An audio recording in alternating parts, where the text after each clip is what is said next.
النهارده انا في اندر مكان في جنوب السعوديه. تخيل المكان اللي ورايا ده في جنوب السعوديه في جزيره فرسان. في رحلتنا في جنوب السعودية وصلت على واحدة من أجمل الجزر اللي شفتها في حياتي، الجزيرة اللي معزولة عن الناس تماما، وكان لازم أسافر. انا سافرت اكتر من 1000 كيلو عشان اوصل للمكان ده. الجزيرة اللي هتلاقي عليها شواطئ جميلة جدا ورملة بيضاء ومية فيروزية وشجر المنجروف اللي بينمو جوه المية. ودلوقتي احنا موجودين في جزيره السجيد اللي فيها شجر المنجروف اللي بينمو جوه الميه. وصلنا لواحده من اجمل الاماكن اللي لازم تزورها، وهي منطقه المنجروف. المنجروف دي هي زرعه اصلا بتنبت جوه الميه، ولما تيجي جزيره فرسان هتشوف المنظر ده.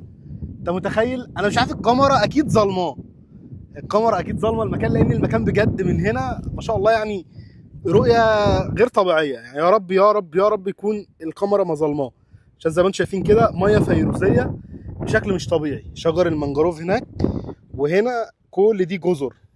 معلومه سريعه كده بقى، فرسان فيها اكتر من، مش عايز افتي بس عادي خدوها مني يا رب تكون صح، فيها اكتر من 361 جزيره. وبعد كده طلعنا على واحدة من أجمل الأماكن اللي شفتها في اليوم ده، وهي منطقة المطل اللي هتشوف منها منظر مش طبيعي. دي اغرب حاجه شفتها في جزيره فرسان في جنوب السعوديه.